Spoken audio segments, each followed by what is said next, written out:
contact! How deep can you plunge into the darkness? Through the dark veil of space, time. I wish we could have joined you sooner. This is Warp Chatter. Time is short. There is much to be done. The wait ends now. Okay, welcome back once again to the Warp Chatter podcast. Ladies and gentlemen, boys and girls, this is the Warp Chatter podcast, the podcast dedicated to talking about Horus Heresy Legion's digital card game, Horus Heresy lore, Warhammer 40,000, everything that encompasses. This is the podcast by players for players.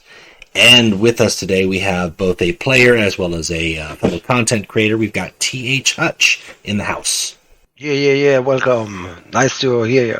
All right. Welcome. Yes, to the Eye of Terror Studios. It's not just a house. It's a studio in the Eye of Terror, in between space and time. It defies a lot. Even better. Yes. I am your host, Scuff D, and with us, as always, is the crab co-host, Axel Manning. Howdy, ho. Hello. So we have got, we're kind of doing an episode in between the Titan Death expansion. The current event is still going on with the Loyalist Titans. By the time you hear this, it'll be about a day or two before the Traitor Titans arrive. Hopefully spoilers will have been exciting. We're going to be doing spoilers this week, starting Monday. The content creators that have got spoilers are going to be doing those. I think Pirates comes out Monday. Pirates are Monday. Mine's Tuesday. So hopefully they've been good. I haven't seen mine yet, so I don't know. But we're excited to get them. Pirates said he saw his. Oh, he did? Excited about it. All right. Yeah. All right. Well, that's one. Wow. Should be interesting. Traitor Titans, and from what I understand, they will have a new mechanic, different from Loyalists. So that's something. What I'm hearing is they're going to be very combo focused. Okay. At least that's what I heard from Pirate. All right. I'm not adverse to that. I mean, I don't know if I wouldn't say the Loyalist ones feel combo heavy, although they definitely feel like they need some cards. Oh, yeah. But they have some good. I'm preparing a video right now, and they have some really awesome stuff inside. Mm-hmm. Oh, definitely. What are you going to use for your little avatar for that one? Is it going to be a Titan head? It should just be a You know what I mean? Yeah. So thhutch, you've got the digital avatar when you're doing your videos, which I think is pretty cool. Are you going to uniqueify that? Yeah, the thing of the digital avatar, the idea was, is it possible to make a YouTube channel with a digital avatar in first place? Because my place was not so nice, and also I like to make the lore colors like Iron Fist, you get the yellow color, or traitors are most for red or something like this, yeah. Okay. Yeah. Yeah, and it's neat. You see that a lot, like people who do that, but it's mainly popular in like Japan. Yeah, I think it adds something to it, especially because it is kind of thematic. It goes with the with the game. You know, it looks a little bit more personable. And like I said, like sometimes if you got a background and you don't want your camera catching the rest of your place, just use a digital. Yeah, it's also good, yeah. Well, That's true. Talking a little bit about the digital avatar, we'll just do player introductions for yourself. If you want to tell us more about yourself, who you are, how you got into Legions. Yeah, so, first of all, maybe start how I came into the Warhammer lore. It was like, when I was really young, I'm at the current state, I'm 39, and, it all started being with my favorite comic book shop in our small town. I live in a town located near Frankfurt in Germany. And I went in and direct fall in love with all these miniatures painted. And since then, basically, I'm in the lore and in Warhammer 40k really interested. And it's about, let's say I was 5. So when I first saw something, maybe a little later, I said when I was 6, I said 31 years I am in Warhammer 40k. In a while. Yeah. Yeah. The first game I ever had was Space Hulk. I don't know if you remember this, guys. Yeah. The board game? Oh, go ahead. Oh, yeah, I remember it. Yeah, it was really nice, man. And there I started also to paint my first miniatures. I must say, I like to paint, but it's not like I have the patience anymore to do it. I better make it digital. Yeah. Well, that's the gaming has come a long Plus, way. it costs a lot. Yeah. Oh, yeah. It's ridiculously how much it costs. But the gaming has come a long ways. Like, I know when I started, my first Games Workshop foray, and it was Games Workshop Melted Bradley, but it was Hero Quest. And that was the fantasy element and that kind of got me into the whole thing. I picked up some paints and painted those figures. And I don't think I saw 40K model. Like I saw them on the shelf, but I never really knew what they were. I was like, okay, it's just like future orcs and future dwarves or something. I didn't really get it until I really saw it at another shop. It was a hobby store, and they had like the actual display cases where people, the couple of the shop owners had their stuff, and then you could actually see it, and it was like, wow, chainsaw swords, like. So yeah, I mean, just the introduction with the physical at the store. I don't know if they have. I'm sure there's still a lot of stores that still do that, but around me, there is. Like, it's a different vibe. Like, 40K as a brand has gone so much further that you should. Yeah. I mean, we've talked to so many players who were introduced because of Dawn of War. You know, the video game more than the actual 1, 2, but never 3. Really nice. Yeah. So. Who knows? Maybe in 10 more years, people will be remembering, from Legions or from Warpforge, and that's how they got into 40K. Yeah. Well, what's your favorite faction? For me, I must say at the beginning it was the Smurfs, the Ultramarines, and yeah, in this time there were no nicknames or something. That was to say that was not just Ultramarines. We had just these basic faction. There was also no Primarchs or something. Not that I know so far. There was the Ultramarines basically, and now when we look after Horus Heresy, I would say my favorite faction at the moment. As difficult as the Iron Fist game-wise at the moment with Sigismund with a new buff. I would say Iron Fist at the moment. Okay. Yeah, the Imperial Fists are pretty fun right now. That's a wise choice. I like them. I've always liked them. Plus, Sigismund is in turret builds. Awesome. That's good. Yeah. Oh yeah. Oh, said Iron Fist. Yeah. It's all good. A lot of the legions have names that are similar enough where they overlap, like the Iron Warriors, Iron Hands, Imperial Fists. They all have like similar logos. Angels and wolves and iron. Like, you just taking those 3 or 4 words, you can make another 10 factions. Yeah. Before was Space Force a long time, especially the voice line of Gego Felland, greetings and salutations and all that. That is the best of the best, I would say. Or yes, well done. Yeah, it's really nice. I really like the lore also, and also that they're so rude, and that they get gray hair. When you get a little bit older, you can maybe better identify with those than everything else. A little bit more of the weathered approach, but that's true. They're the only faction that does age, not just long in the tooth, but long in the hair with the gray hair. Yeah. I always like half of them are balding. It's a nice touch for them. Yeah. Well, outside of the legions. Yeah, outside of the Astartes, the Imperial Army, which is the neutral pool that we're looking at, this is actually going to be our first faction spotlight on the neutral cards. We've gone through all the other factions. We've talked about them lore-wise, card-wise, favorite cards for improvement. But the neutrals the 3 neutral pools are so massive. There's so much going on in there. I can't say they have anything unique to them. They all offer something, as neutrals do, for various decks. Whether it is a niche build, or it's a build that wants to do Solar Auxilia, or you want infantry, maybe you want some vehicles, maybe you just need a couple support neutrals. And obviously, the Imperial Army, I think, have got like 3 of the best neutral legendaries in the game. Yeah. So they have 3 auto. Well, you could go with 4. Melgator is not one of them, but they have 3 other auto includes. Yeah, like Jubok, Kai, Malkia, Duke Mortimer. Yeah.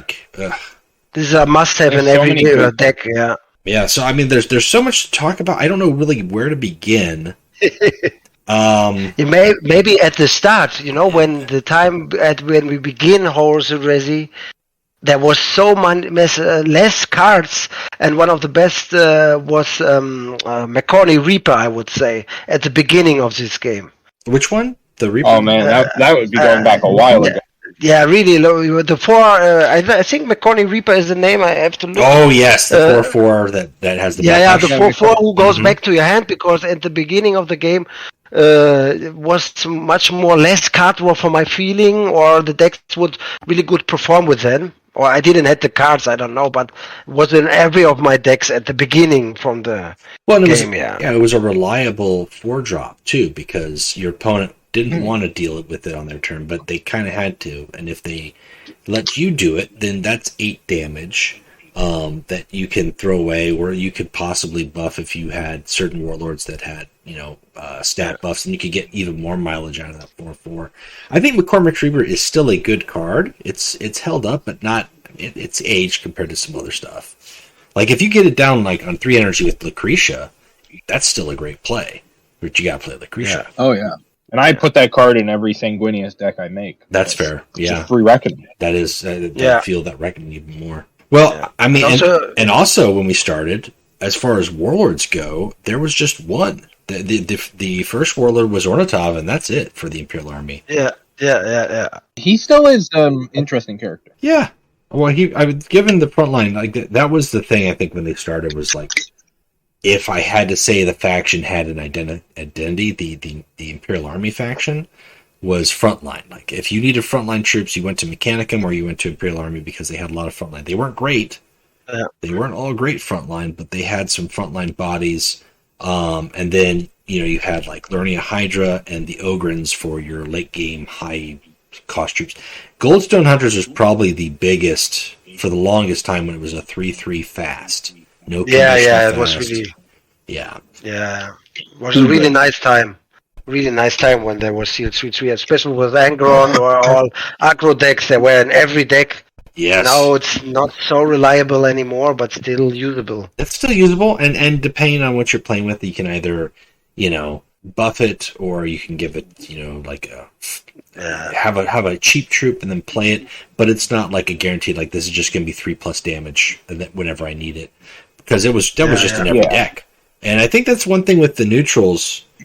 And we'll probably talk about this when we do the other neutral pools as well. The biggest thing that I always say when I go neutrals is when they add new neutrals to the game, it's tricky because it's a neutral card. It can go in everything, and it becomes harder to balance everything that came before it. And not just for neutrals.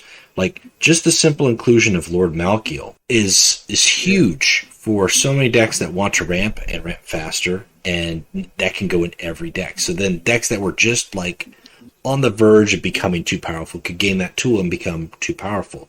Drilling Sight was a perfect example of that, like which is why they finally changed it at the start of this year. But I mean, that's a neutral card, can go in every deck, and some decks shouldn't have easy access to it. And that's a design choice by Everguild.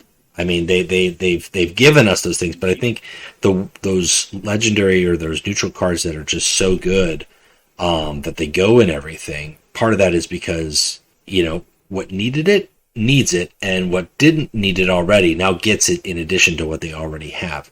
I hope with whatever neutrals we get, this last wave of neutrals that's coming with Titan Death, I hope there's nothing crazy groundbreaking, but I do like the fact that we consistently get a few new neutrals added every faction, although at this point it feels like it's not even feels, it's true. The neutral card pool way outnumbers any other faction pool. Oh yeah, but that's just the nature of things. Every expansion adds their new factions, minus GIF, and then adds a bunch of neutrals alongside it. What I found funny also that Ruinstorm was the only one, I think, who hadn't access to these neutrals, Imperials, and still was performing so good. Showed also how good because we have often complained about the balance, but like this showed that there's plenty of time going in the balance, otherwise Ruinstorm would never work out, and they were really good even without these neutrals. Yeah. And I think it was very thematic. Everguild decided to nerf them a wee bit. Yeah, it was thematic for Ruinstorm, but I wish they would have done that with a couple other factions too. Although, and I think this is a discussion that has had back and forth. The problem with doing that with some factions, like if you were to say Custodes don't get access to chaos cards. Yeah. Like, I'd argue they wouldn't even get access to Mechanicum cards. the problem with that is there are some really important neutrals in the chaos pool, like Informant Network and Seek and Destroy, Death Sats, or like cards that, you know, that's the part of the neutral being they're accessible for all. Like the Chaos has a very good group of them. Mechanicum has got some very specific, like, you know, Ambassador Melgator, the Informant, Pi Alpha, the Drilling Site, Pi Alpha, things that remove stun. You take that out of the option, that hurts. You know, like for Ruinstorm, it worked because they were kind of counterbalanced by their power scale and mutations, and they had some other things. And I think if they did factions like that, and they built them that way, where they knew that, hey, we're not going to give this faction access to the Imperial Army cards, what would they not gain? Like, they're not going to gain, you know, a lot of troop stuff. They're not going to gain sabotage. They're not going to gain Jubok. They're not going to gain, try to think, like, just like mortar strike, orders from Terra. So then let's give them other tools to supplant that. But if you were to take a faction and say they couldn't have chaos cards, I don't know. Like, you'd have to give them a little bit more damage in the faction pool because there's a lot of neutral damage dealing cards. Yeah, no defense satellite. Defense satellite is in every deck with field damage. Yeah. Mm-hmm. It's used a lot, definitely. And Informant Network is a lot of factions stealth hate. Yeah. So a lot of factions just don't have stealth hate. Or they do, but it doesn't actually. It just breaks the stealth. It doesn't remove stealth. Yeah. You know? Yeah. Yeah. Yep. Which doesn't really help. Yeah. So I mean, go ahead. Yeah, I just want to tell also that I think it was a time ago, maybe 1 or 2 years, there was a discussion about it, or if we should have a ladder where you can play faction-only stuff. But yeah, I think, like we just tell here, that some things would not really work out. Yeah. Yeah, I know there was a couple of tournaments like they did that where they limited to just all faction 100%. And the obvious factions that that won the tournament as a result of it were the Orphans of War and the Raven Guard, because it was players just saying, "Oh, nobody has stealth hate." Okay, you know, and so it was just like a given.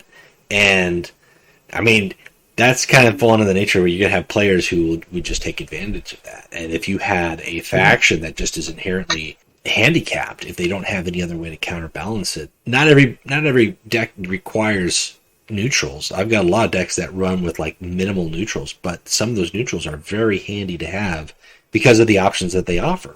Like Kai's Lane gives you the option for who knows what kind of tactics you're going to get. Jubok gives you the option of what your opponent's got in their hand.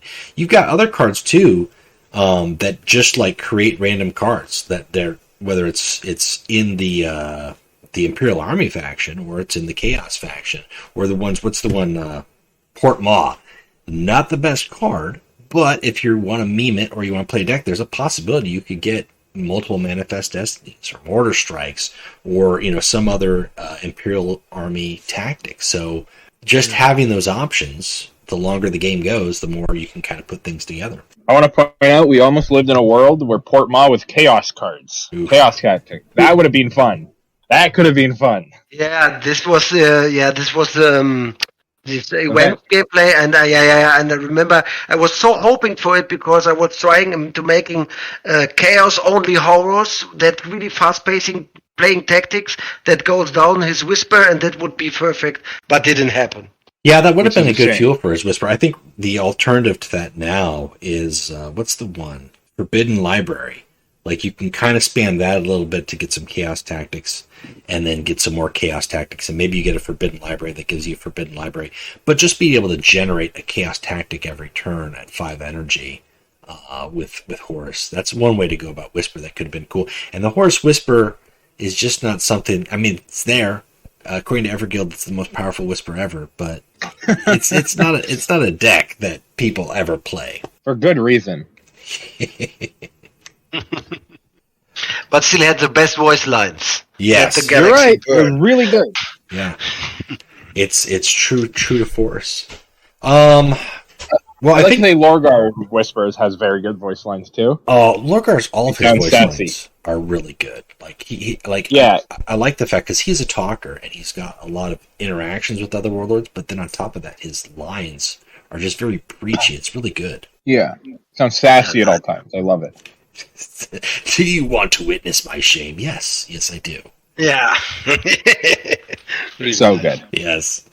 Well, with the Imperial Army, let's talk about the warlords first, because there's a lot of them. Obviously, with neutrals, they've got more warlords than other factions. Most said. They just got Mossad, which is the Clint Eastwood of he's the Gran Torino, the Imperial Army. But they've got Ornatov, they've got Lucretia, they've got Quark, they've got Tara, Thaddeus Vale, Saul, which we could probably talk too much about Saul, but I mean, just in general, Saul. And then you've got the assassin, the Calitus assassin.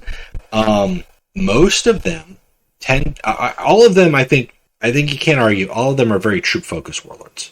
There's no warlord here that's like, oh, I'm going to play tactics, or like they're all troop focused as they should be, which I think is like even the options that Caliph's Assassin generates into, most of those are troop focused or frontline protection, a way to help build a board. Yeah, even when she turns into Saul Tarvitz, that just helps you put troops faster. Mm-hmm. Yep, exactly. And you've got Saul Nibiran, who can play higher cost troops cheaper. You've got Mossad, who just pumps the board now, as well as has his awesome cohort, his 122nd, or sorry, 522nd cohort, to just fill up a board if you need to. So they're all troop focused. Some of them do frontline more than others. Quark is a frontline. Latara is just great. Yeah. She's got the Ursa's Claw to stun a board.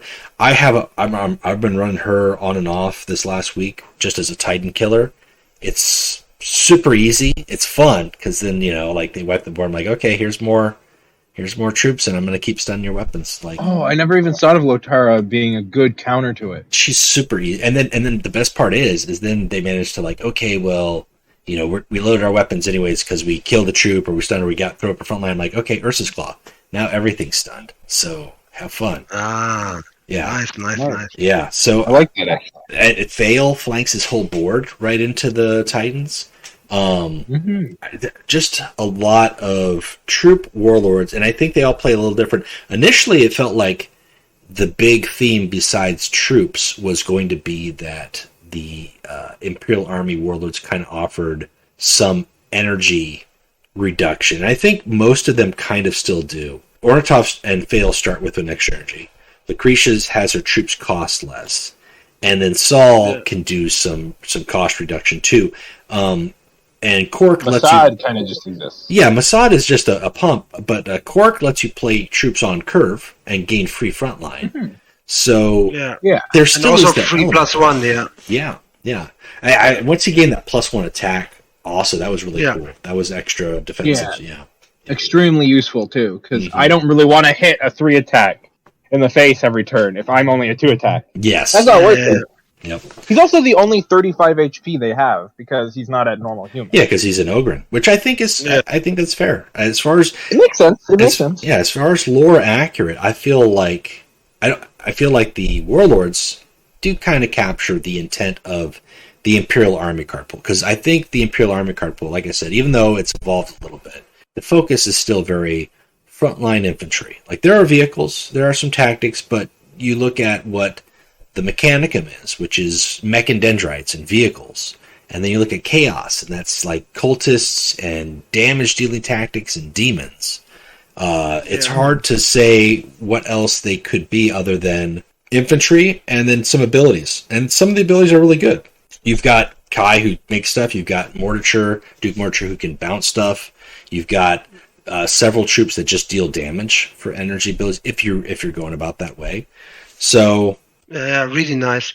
I would also say that it's also reflect the lore at this place really good, like from the feeling, when you play them, it also feels lore-wise correct. Yes. Yeah, you're playing with like a horde of troops. And you're just drowning your enemy with the guns of the Imperial Army, the righteousness.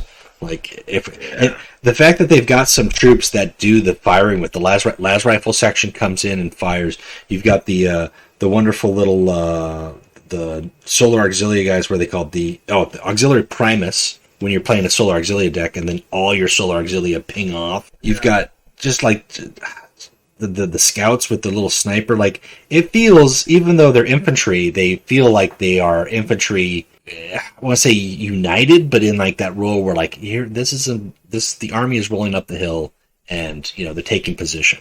Yeah. They did a good job with them. Yeah. Even if they were originally, at least, just to supplement other factions, they slowly filled their own niche. I think so, and there have been several seasons where some of these have been king of the hill, so to speak. Yeah, For example, our current one. Yeah, Saul, Lucretia, Fail. It's hard to, like, they have never been, I would say, with the exception of like the first couple months of the game, Ornatov was the worst warlord in the game. Like, and his ability was completely different. I think they changed his ability almost as many times as Garo, which I think received the most changes. They could never get him right. They couldn't figure out, because if they made him too good, even though he had like, and this is at the beginning of the game when there really was not as many neutrals, so he didn't even have that many options. You had to like hopefully randomly generate some good infantry with his ability, but he was bad, and he's not bad, and you can play him with challenge decks, which is typically what I do, but even then I'm still doing pretty good dropping high cost troops and giving them frontline. But that's just Ornatov. Like you said, I think several others have been, when they win good. Yeah. Also, that they don't have board removement. The Imperial faction has, or the neutrals have not so good, like outflank or some cards which remove the boards. I think maybe with the more Mohanus mortars you could get something away, but the most of the time you don't have the chance to remove troops or heavy troops from the board. Yeah, I'd say your best bet is Eritan or Sabotage, or depending on the troop type, a melt bomb or a crack grenade. Like, that's it. Like, otherwise, good luck. Like, you're just gonna have to use your bodies to remove the board. And there are a couple. It's been so long since I played a Ornatov bot, but Ornatov bot would always drop that little Bernard Sappers. Like, destroys a vehicle that it attacks. Like, you could always still run those and fail, but it's only good against a vehicle or a structure, I think. Yeah. It's basically a mini Rask. Yeah, it's a one shot, but it's why you would play that, I don't know. There's better options, but yeah, if somebody's playing something that has Ward or Survivor, it's hard to deal with that except with other bodies. Mm-hmm. And speaking of Survivor, I want to get to the Solar Auxilia with Marcus, but I guess we should keep talking about the Warlords. Wrap up the Warlord part, because there's 5. Yeah. What would you guys say? Go ahead. My girl, I was going to say, I want to give a shout out to my girl Lotera bot, who turn 1 will be identical every single time. If she goes second, it's ability, counterattack, Ursus Cloth. Turn 1 every time. I love the AI. Perfect program. All right. What would you guys say is your top? Because there's more Warlords here than there are other factions, so I'd say your favorite 2 Imperial Army Warlords. Whether that is to play, to main, to win, to meme, whatever. Well, I would have to say my favorite is Mossad, because we finally got him. He's just beefing his board up. If you have no troops in your hands, say turn 1, you just can't play anything. Have a las rifle. Good as that. And with his new, I say his new, but he's the only one with it. The 6 energy, I think it is? Or is it 5? It's 5. Yeah. It's 5? Okay. Playing that and getting all Primuses feels really good. It just feels really good. Especially on a full board. Yeah, because you're just going to flood them. I'm happy that a character I've been asking for since the Terran crates came out has finally been added. Yeah, my favorites, Lucretia was the first one. I think I also made it to top 50 with. And the second one is then Gork. I really like this Ogrin style, and the Sergeant Cork is really, really nice. Also, the doesn't have to use energy to get ability. Always, this I think are one of the best troops, like Raum or something, who has +3 without doing something for it. Yeah, it's a fun card. Yeah, I like the Ogren simply because we have one in game as a warlord. Yeah, initially he was just Ogren Sergeant, and then they realized they already have an Ogren Sergeant. So then they just called him Sergeant Cork. I don't actually know if Sergeant Cork is a character at all, even in the Black Library books. He's 100% made up. I mean, let's give Warp Spawn a name. Let's name that Warp, like Spawn Supreme. Does he need a name? He's superior spawn. I'm just pulling He's Spider-Man shiny metals. names at this point. He is the amazing Spider Spawn. Spider Spawn. He's Scarlet Spawn. Scarlet. You're just hurting me every time you do this. I mean, people who know Spider-Man, they know what I'm doing. Spider-Man and his quest for redheads. Listen, if there's something about them. There's just something about those redheads. I always thought that was funny. Did you say your second favorite there, Axel? I didn't. But if I had to give it to one of them, because I don't normally play Imperial Army, I'd have to give it to Callidius Assassin, simply because I really like the gimmick of what warlord am I, which is why I love talking to new players about Alpha Legion, where I always go, don't worry too much about what warlord you pick at the beginning, because that won't be what you end as.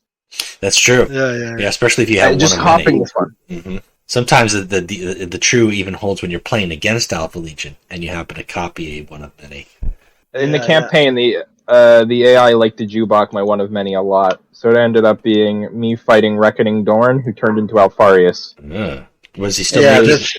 Beautiful. Was he still making the stone gauntlets? No. Oh, that's. I don't think he was, and if he was, he had a full hand anyways, so it was just getting tossed. That's good. That's the way. Got to keep his hand full. Yeah. I beat that with a bronzy and -2 tactics. So this is like you're playing with versus Alfarius and end on beating Alfarius as Omegon. Also happened. Yep. Who am I? You'll never know. Which was it? Which one of us was Alfarius? We switched out. we're all Alfarius. We're all Alfarius. Yeah. I have not played Mossad yet. So I have him. I haven't built a deck yet for him because I'm waiting on those deck slots to make a deck. I had to sacrifice a deck to make a Titan deck so I could show the Titans off and learn a little bit about the Titans, and it pained me. And that's it. I'm not going to build more decks until I get deck slots, Everguild. So make it happen. Do it. But I'm getting ahead of myself. But no, I haven't played Mossad, so I can't really say how I feel about him. I think on paper and from what I played in the event with him, I think he's got a lot of potential I'm excited about. But Cork is definitely one of my two favorites for a lot of the same reason, because I love frontline warlords. I love playing frontline on curve and being able to play some of the cards on curve that I can protect, that I want to protect, that I don't have to worry about flanking. And there is nothing better than shutting down a deck that runs on flanking. And your opponent is just like, well, I guess I'm not flanking your troops with my Space Wolves, so that sucks. Oh yeah, countering flank with just one troop or one ability is a great feeling. It's so good. Shout out to my boy support. Is it support squad or is it Hydra support? Something like that for Alpha Legion. Covert support. Covert support. Yeah. Shout out to him. I played it against the Night Lord once, and the Night Lord just left. Yep. He just didn't want that. And covert support is decently statted too. It's a 6/5. Yeah. Pretty good buy. 6/5 for 6. Yep. With a really good pass too. Yep. I include them in my Alpha Legion decks. I know a lot of people don't, but I play Troop Alpha Legion. Yeah. So he's in there. He's in there for me. And also with the new expansion, they added a lot of flank troops. Like everyone has now this 4 energy flank troop in it. Yes. Right. Yeah, it's completely shut down.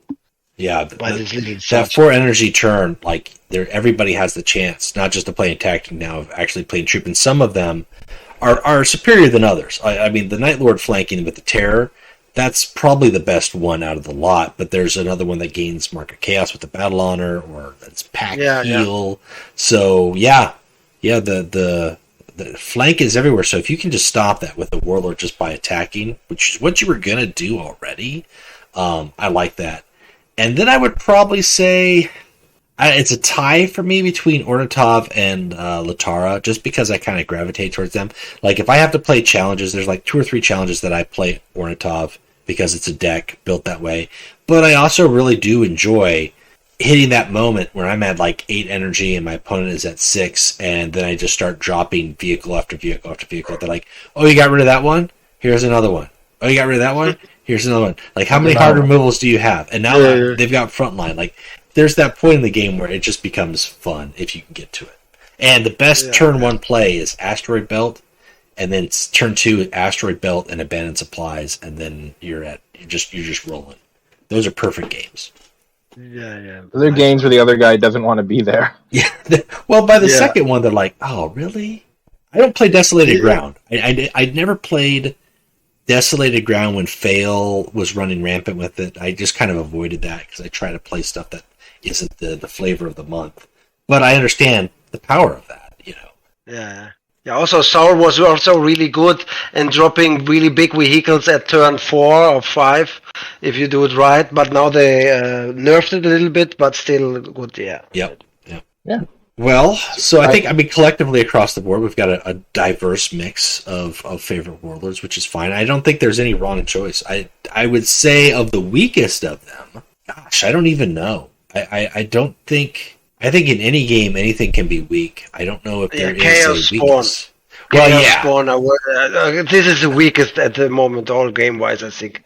I would say Chaos Spawns is in a comfortable place now, actually. It's with better. New passive, It's better with the passive. you can run a demon deck. Yeah, it's better with the passive. At least you can throw down Beast of Fyra and then still make stuff on your next turn.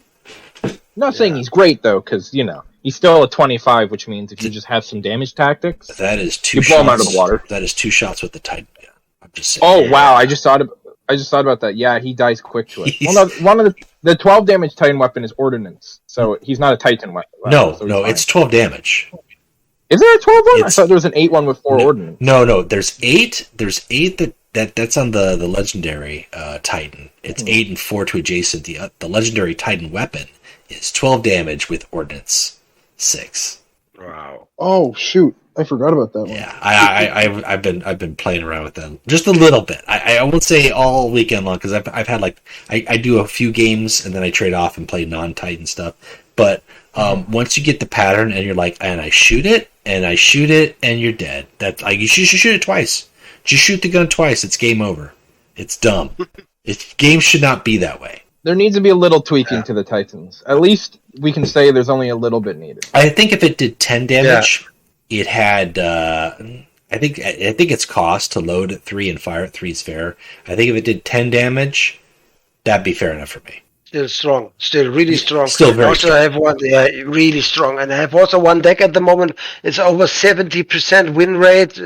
And it's have so much field damage, you know, with the Gatling guns where you have only for 3 energy, you do 2 to 4 damage to the whole board. It's like every time 4 damage. Yeah. Like a defense at the line. And then throw on top of that, you've got the shoulder missile launchers to add an extra 1 pip. It's crazy the damage they can. Devastating. Also, the fists can't stay alive, even though with the Bastion trait. No, it doesn't matter. It's all wiped out. Yep. Yeah, and if they're making structures, they're not stunning things. So. Oh, yeah, Bellicosa. I I don't know. Bellicosa cannon needs to be sent out back. But It's besides so that, you know, hot. It feels so why good. doesn't it have Overload? Why doesn't it have It doesn't have overload because it's just it's a legendary. That's my excuse. I don't know. Because it doesn't. I guess because it doesn't do any splash damage. Because the other one does splash damage and kill troops, and that's 8 and 4 to adjacent is brutal enough. But 12 straight to the face. In a world where Sun Fury Annihilator has Overload, arguably the worst Titan weapon in my opinion. Is that the 5 random?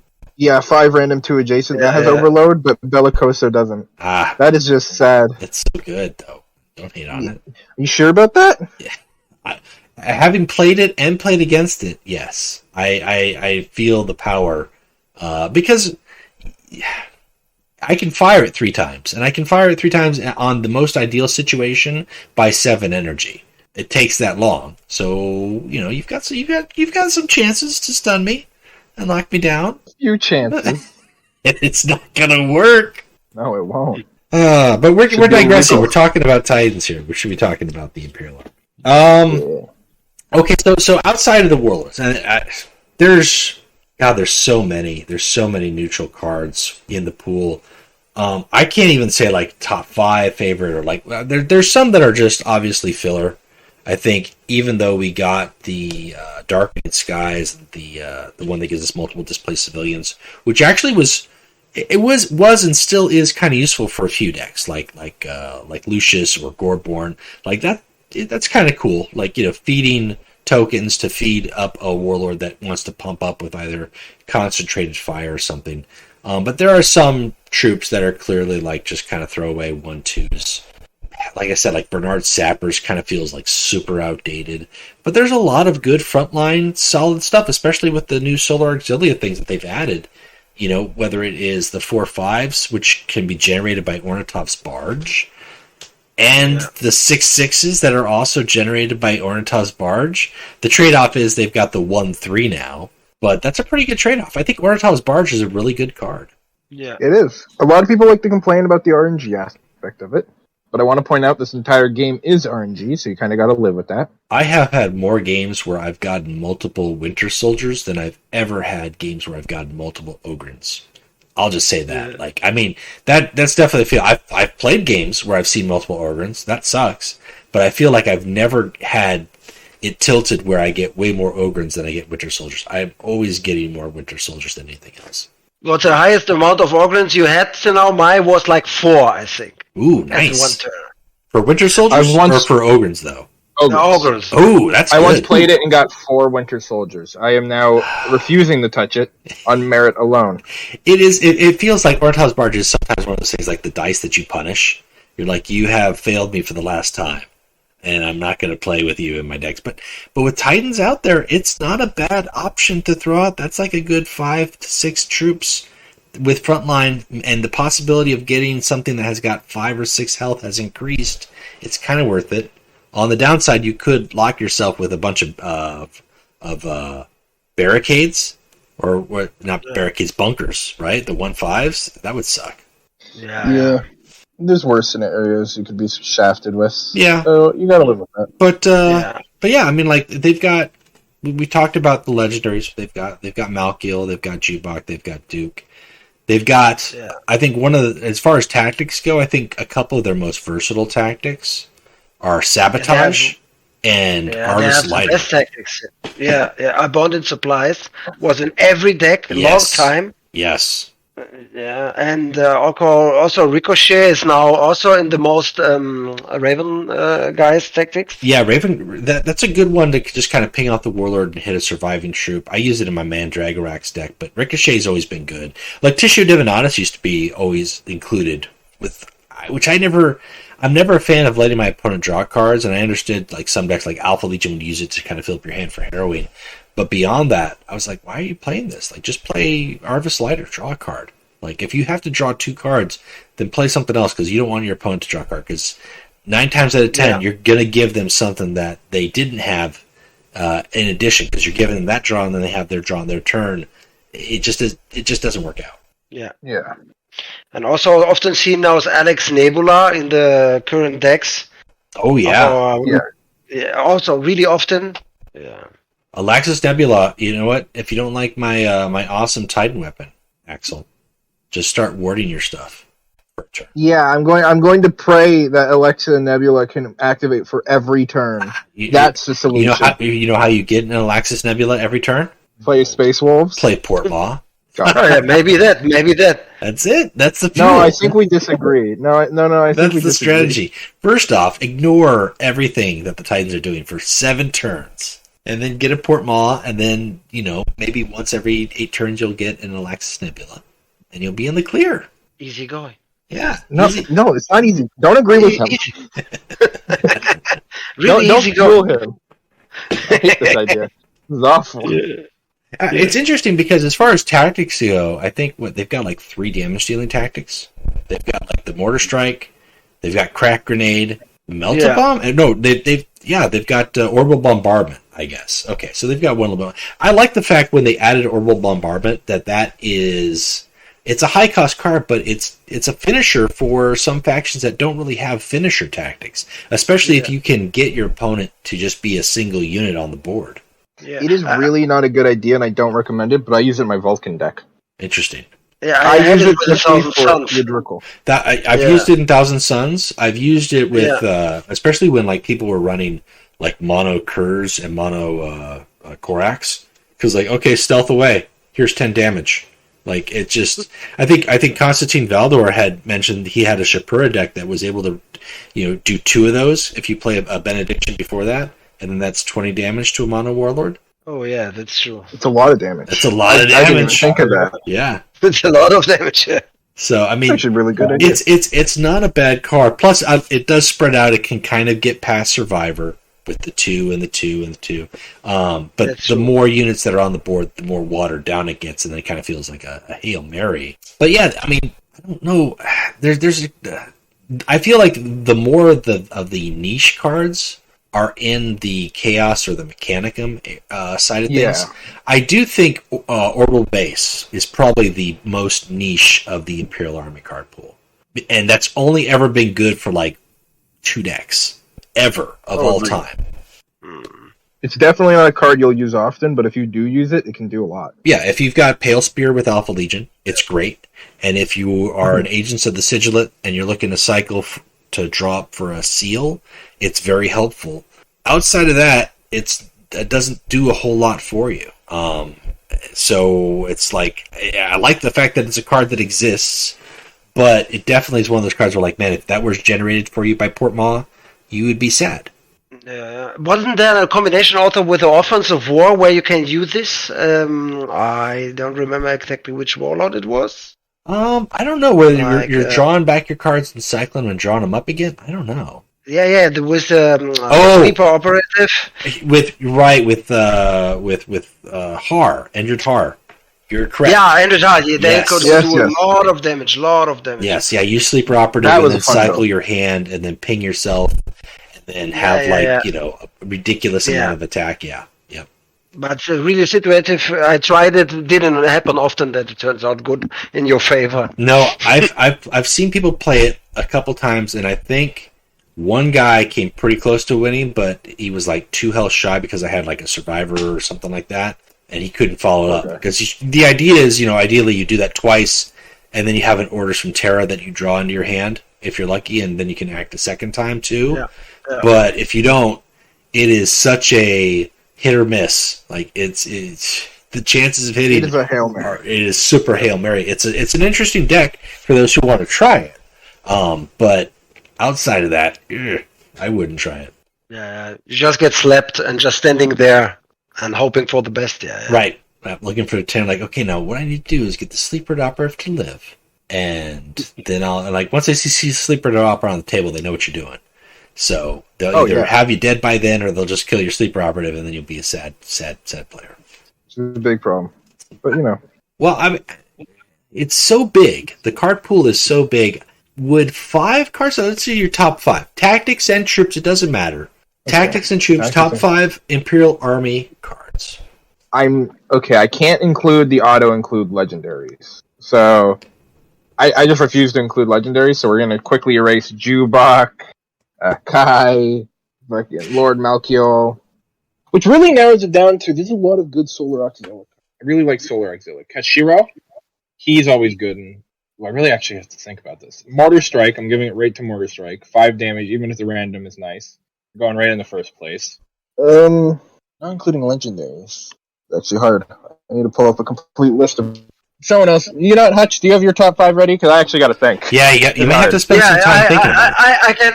Okay, let's start me.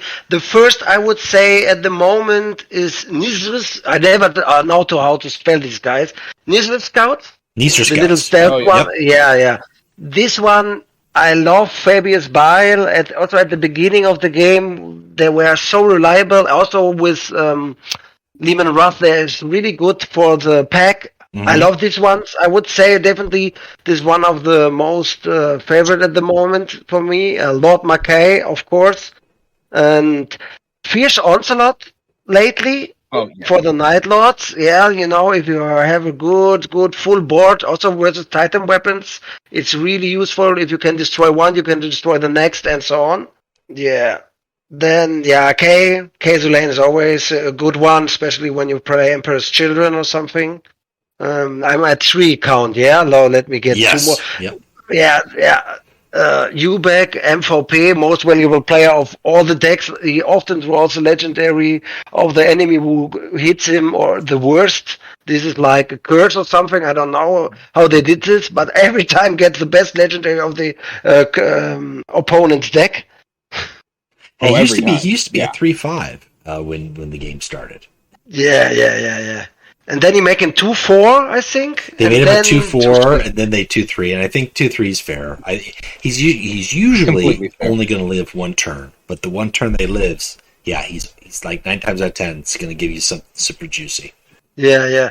And also he's card drawing with the opportunity of still a troop on the board which can do something. So you at least draw one card. So this is really good. Yeah, and last but not least, crucial choice. After the buff, now with 3, I would say it's also really nice in the Magnus decks or Thousand Suns deck where you have some time to play, or Titan decks. Then crucial choice can give you so much opportunities for everything. Agreed. It's really good. Yeah. Oh, I guess it's 10. Yeah, that's pretty good. I was surprised if crucial. Well, I wouldn't say I was surprised. I was waiting to see if crucial choice was going to be on somebody's list. Oh, it would have been on my list if I include legendaries. But Okay.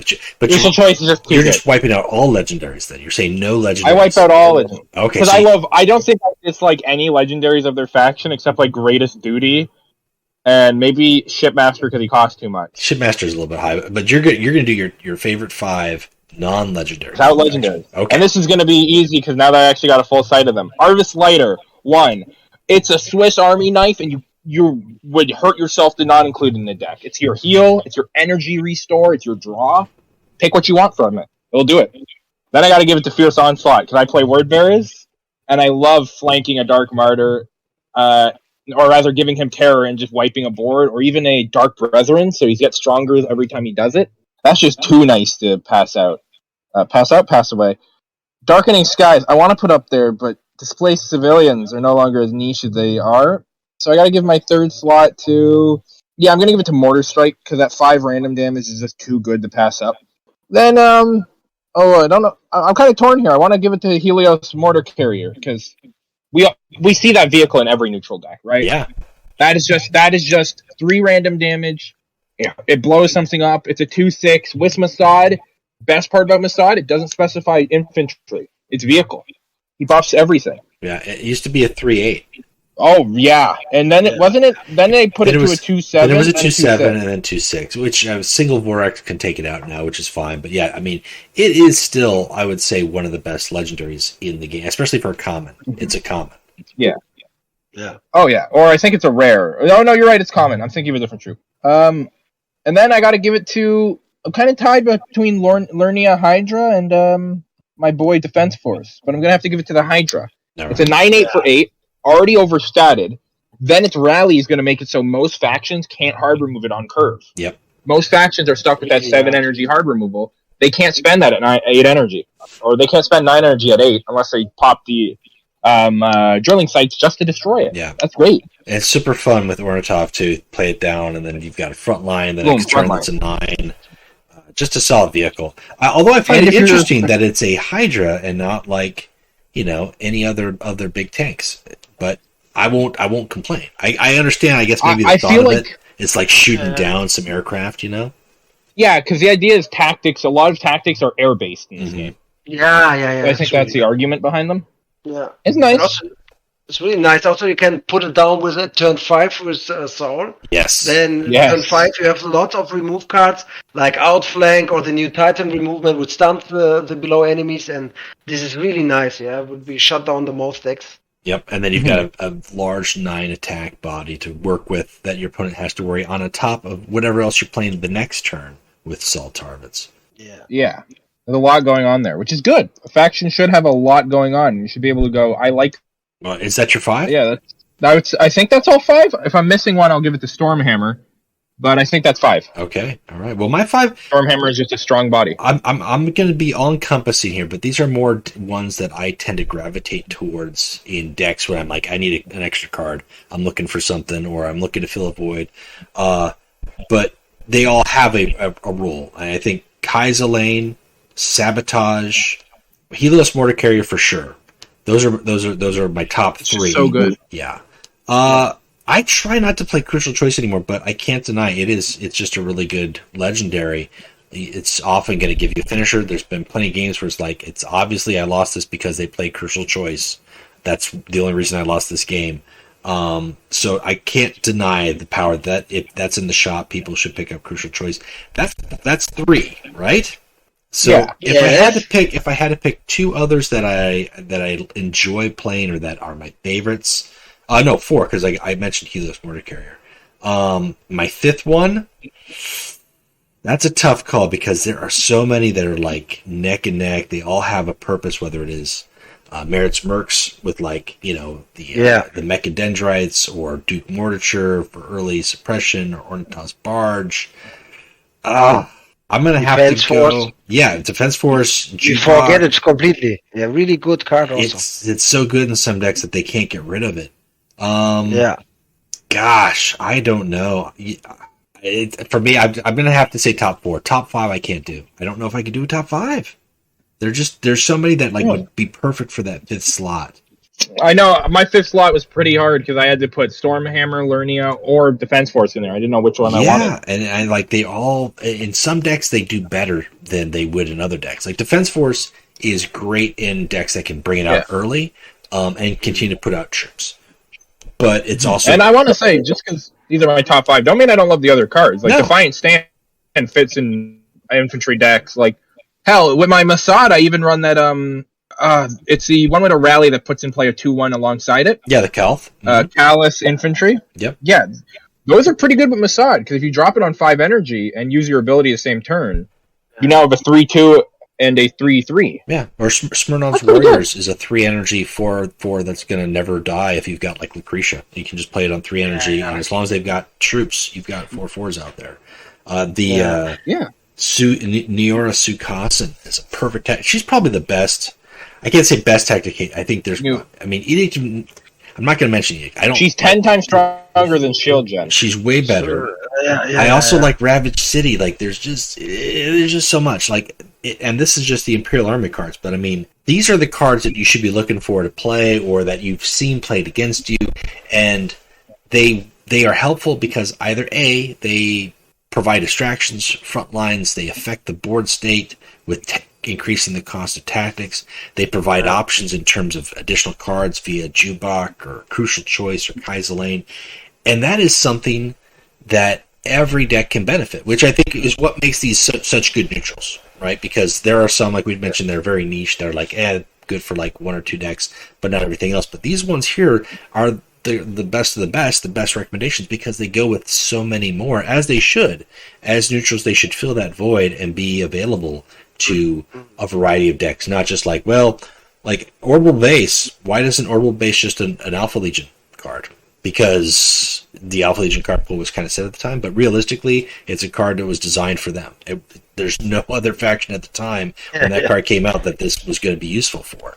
The same thing goes for a couple other cards, like, let's see, not Desolated Ground, but the Foil Plans. Foil Plans, which still, does it work right? Does it work like it's supposed to?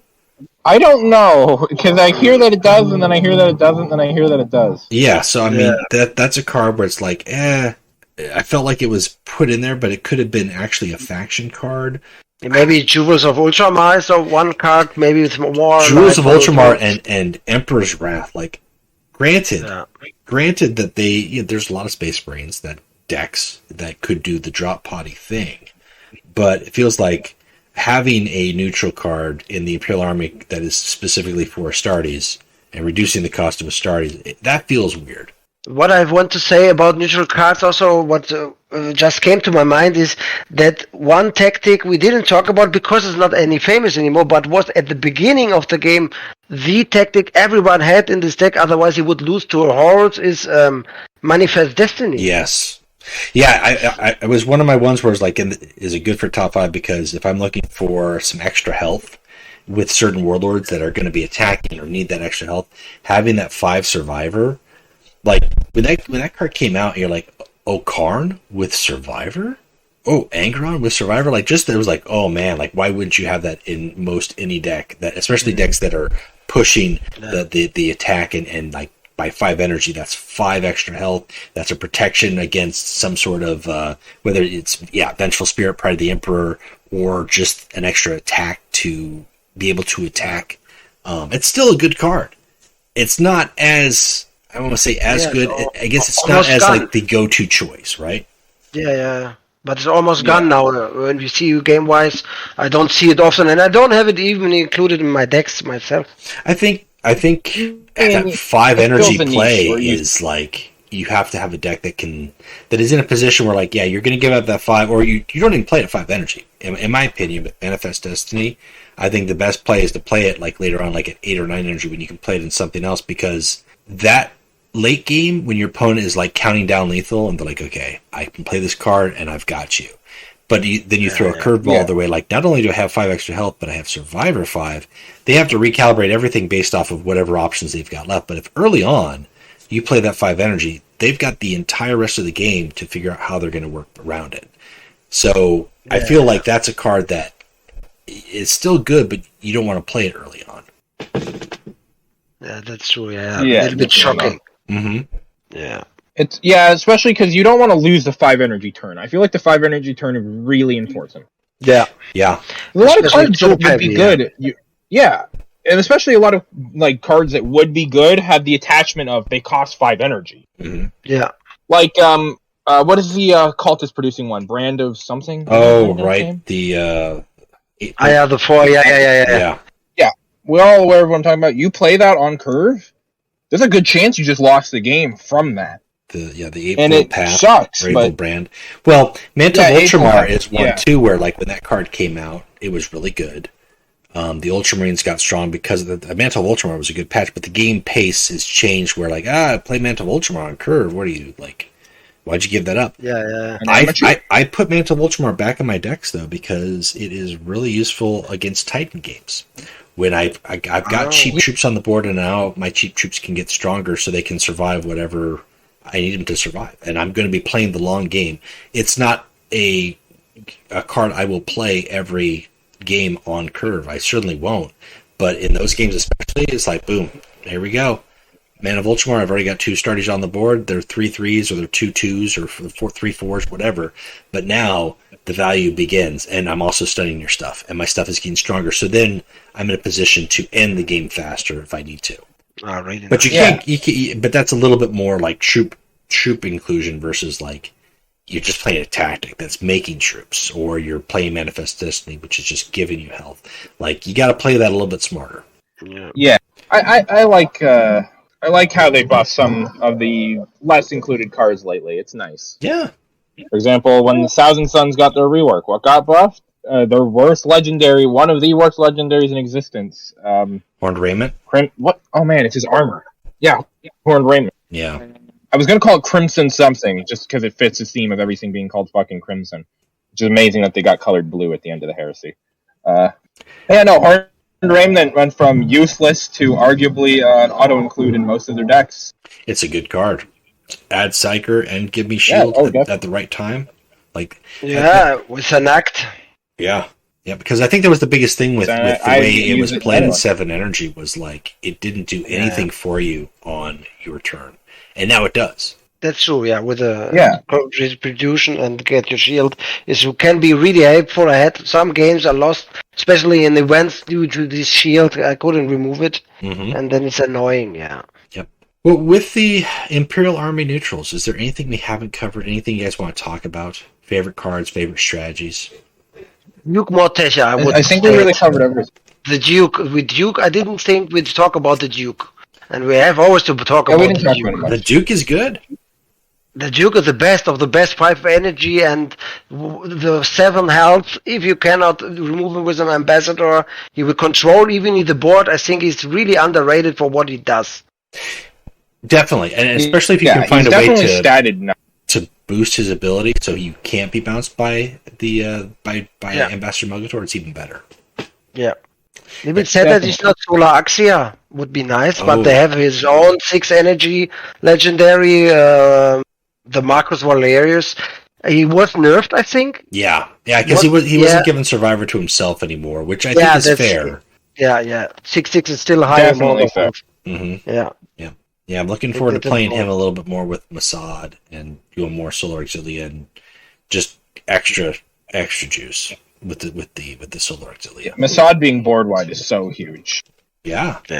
They need it though. I mean, because they're not Space Wolves. They don't have Pack. They don't have Ward. They just have infantry. And if you're playing it that way, like, granted, I think A lot of people got upset because he's just an old Oather. I mean, he deserves it. He deserves it, and they don't have the Space Wolfie things. They don't have flanking. You do. I mean, you kind of do if you want to give him like Vorax. He can pump a Vorax. It's a little bit more expensive. You can throw in like the Revenant, or the Remnant, I should say, not the Revenant. Try to think some other like good like non-Imperial Army cards that could be used to really enhance your stuff to buff at a decent cost. Maybe Card decent cost. like the Secretary Axiarch, the 2/2s. Yeah. Or the Selena Citadel is also now often seen in Yes, I like that card. I like that card with Cork because I can protect it very easily and then really start just dropping some stuff. And it's silent buffing without costs. Yeah, every turn for free, and it's just going to be, by the time you drop some stuff, they could be strong, especially if you've got some cost reduction for like Solar Auxiliary troops and stuff in there. Yeah. Well, when you're not playing Legions, TH, what is it that you do? The work-wise, I'm an IT specialist, and also I'm supporting YouTubers to grow their channels. Marketing-wise, also I do internet marketing and stuff. And this is also why I started my YouTube channel myself, just to have a little bit insights in how to create content, what is the feeling of it, what's the feeling to get close to the community, what is around it a little bit with game stuff. And also I'm passionate with gaming all my life, and this is why I started it.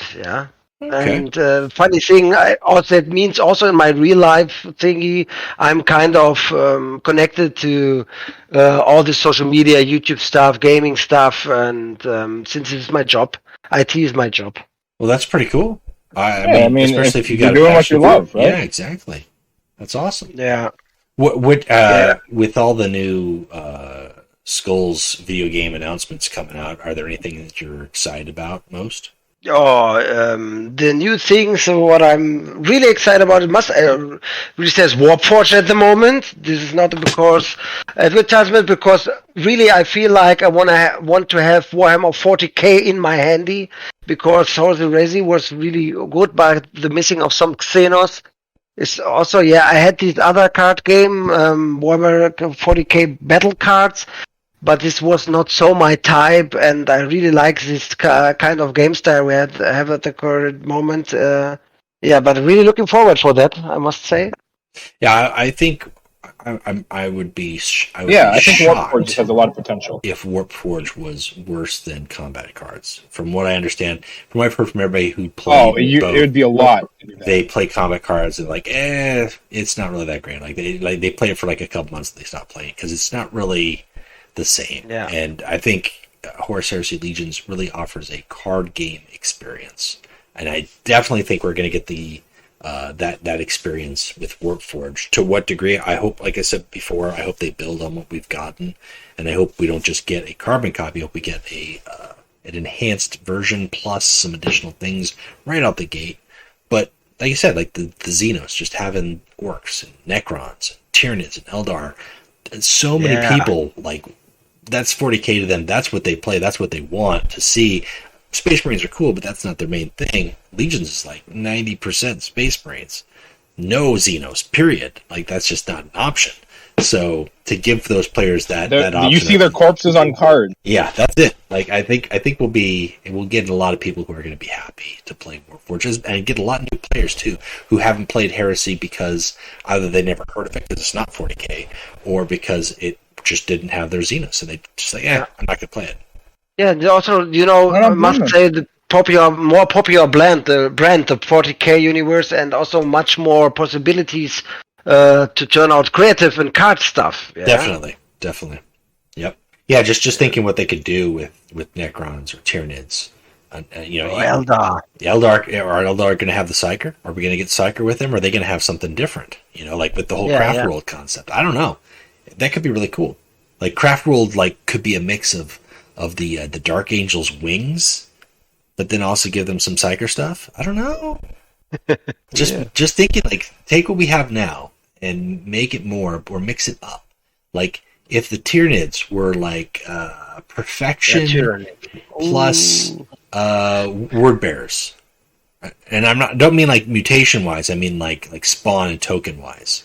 Oh yeah, really bad. There's a lot of fun Like some mashups. Quick mashup. Axel, orcs, go.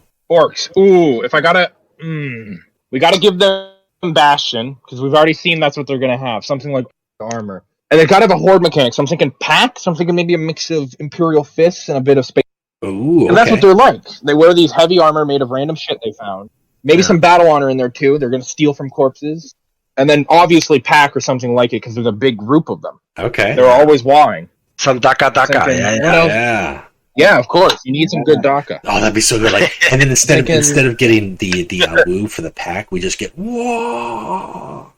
Yeah, nice. Oh, that'd be good. That would be cool. I like that. That would be cool.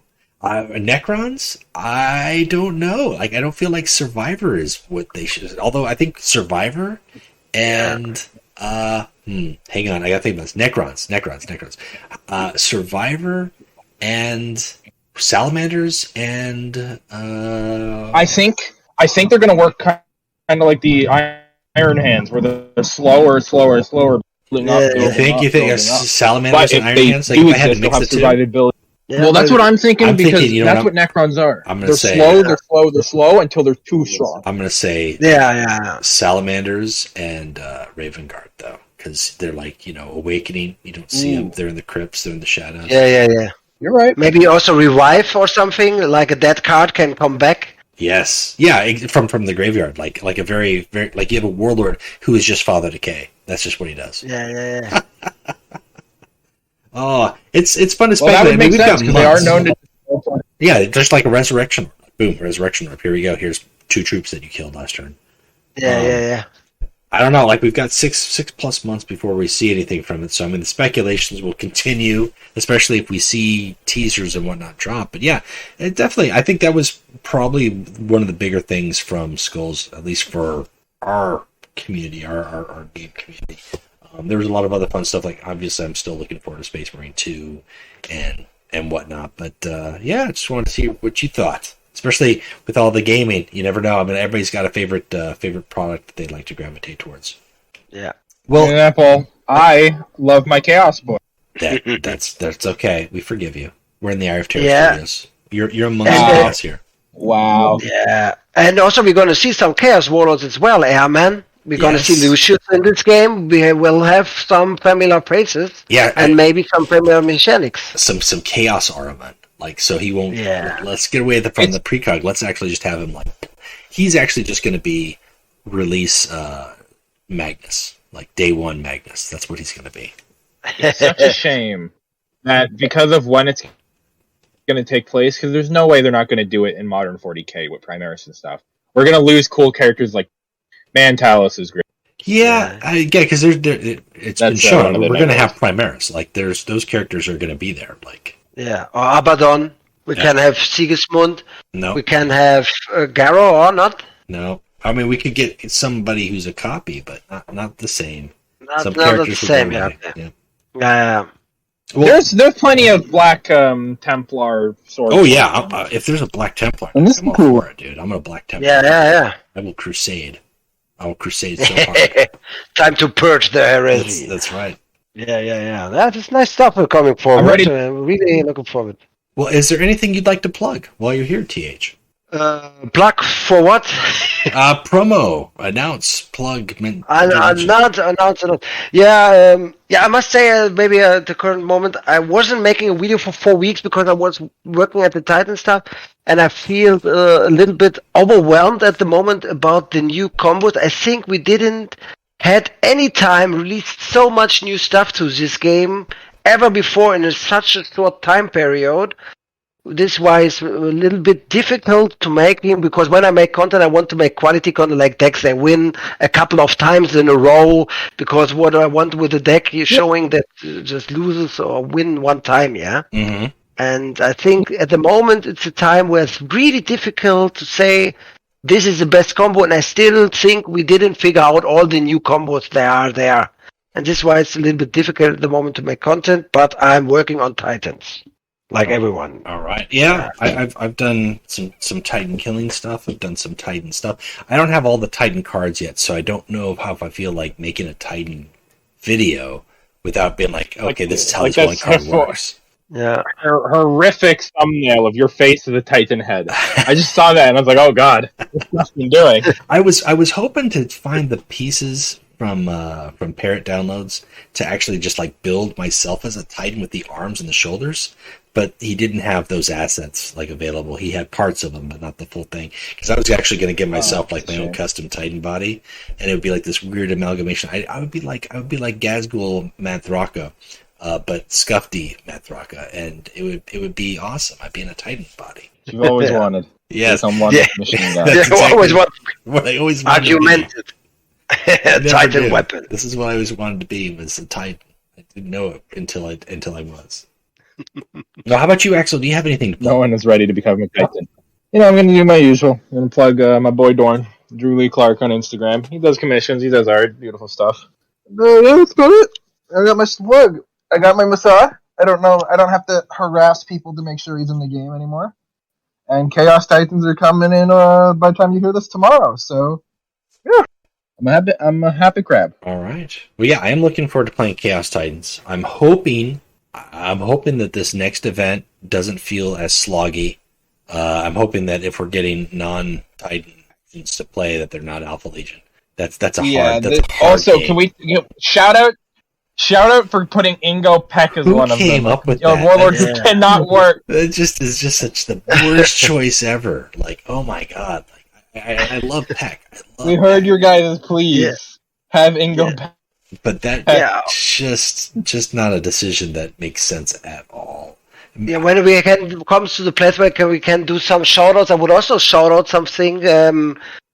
We all know this is usually not the stuff that's included in the game. But I'm also a lodge master of my lodge with the Thunder Warriors, and I want to first shout out to them. And also I want to say we all think of Papa Zol. He's one of our favorite captains, and he didn't come online anymore because he's in the Ukraine, and we're still thinking of him here. I hope bringing Thunder and still on the road. Yeah. All right. Well, that's a good shout out. Yeah, especially he's doing good because you got a long-term player that you've been playing with. Hopefully they're doing okay in the real world. Yeah. He was by us 3 years, and when the war started in Ukraine, he disappeared. Then he came online only once. After like 20 days, we thought already he was gone. But he wrote he's in hospital and still, but he doesn't have a handy anymore, no internet, and since then we didn't hear anything. But still hoping the best for him. Right. hopefully he's doing fine. Yeah, definitely. All we can do. And this is also what this game does, connecting people. Like we are all together here now, and this is also really nice. Yes, and World Cup helps with that especially. World Cup will be kicking off in a couple weeks, which is another avenue of that. And we've talked about that before, where sometimes you just got players making connections, not just globally, but like even within the same neighborhood, country. Team Germany got together, Team Canada got together, like in real life.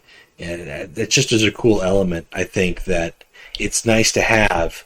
Because it's very similar, like when you play games locally with people at the store, you may not become best friends, but you become acquaintances, or you're familiar enough, that's your thing. And we're all doing that together with the same game, just on the internet, but we all can kind of share that experience, and we can at least know that we've got 40K and the game as a common bond to some degree. So that's cool. Yeah, really cool. All right, well, I'm going to plug deck slots. I mentioned that a little bit before. I'm going to mention it again. As I always do, this is something that we need to have in the game. We need 4 more rows of deck slots. We've got another faction coming out tomorrow, apparently. By the time you hear this, maybe they're already out. Maybe they, but that's more deck slots we need. Just to be able to make decks for these guys. Like, come on, Everguild. Do it. Take the time. Take the time to add. We can afford to have less deck Well, here's what I want to have happen before everything focuses 100% onto Warpforge. I really want them to just like lift off the safety switch on deck slots and just unlimited deck slots. Here you go. Here's the programming. Let's make it work. And then just let me play. Just let me play in that. Let me roll around in it and spit it up in the air like Scrooge McDuck, except it's empty deck slots. I just want to go that route with it. I have a vault on the top of it honestly amazes me that there is even that little deck. Mount McScuff, and it's a giant deck slot vault that I go to monthly, and I jump off a giant diving board into a pool of deck slots where I swim around in. So you're the one stealing all the deck slots from all the poor honest folk just trying to play. That's it. Yeah. It's me doing the backstroke index slots. You have the storage, man. Yes. Stealing? Ugh. Will he give them away? I don't think so. I would if I could. I'm giving away gems to people who want to be recruits and whatnot. Like, I'm trying to help people play the game, but I need slots to make it happen. That's what motivates me. It's the slots. I don't need card backs. I need slots. I need premium deck slots. I need alt art deck slots. That's what I need. I need alt art. Like, I'm just spitballing out the idea here. Alt art deck slots for Warpforge. Let's do it. Let's make it happen. One thing I'm excited for Warpforge is how they're going to implement everything they learned from this game. Yes. Yeah, I really hope they do. At least that they do. I really hope they do. I hope that shows, because I know there's a lot of people who are waiting with bated breath to see if it does or does not. And some of them will be more vocal than others. But I'm just hopeful that it ends up being more positive. And I'm pretty sure it will. We haven't played this game for 4 years for nothing. We've enjoyed the game immensely. And I'm going to continue to do so. Well, TH, I appreciate you making the time to set up the call and join us here to talk about the game, talk about the Imperial Army Infantry. For those who need a reminder from like 5-10 minutes to go, it's thhutch on YouTube has got his own channel there talking about the Horus Heresy Legions, doing videos. He's working on some Titan videos, so if you want to see some Titan action eventually, keep an eye on that channel. Yeah, thank you very much, man. It was really fun to be here. Also, really nice connection. We did it. Yes. It took a little bit time to set it up, but we set it up over thousands of kilometers, I must say, over the ocean, and really nice. I had really much fun with you guys. Awesome. Yeah, we will make it work. Yeah, and also I don't mind to come again, and I hope you all have a good time and keep up and have fun on the battlefield. All right. Of course. Same for you, and I think that we'll leave it on that. All right? Yeah. Bye. Bye. The sunlight dims. This has been another episode of the Warp Chatter Podcast. Thank you for listening. Eternal loyalty! Burn it! Burn it all! Well executed!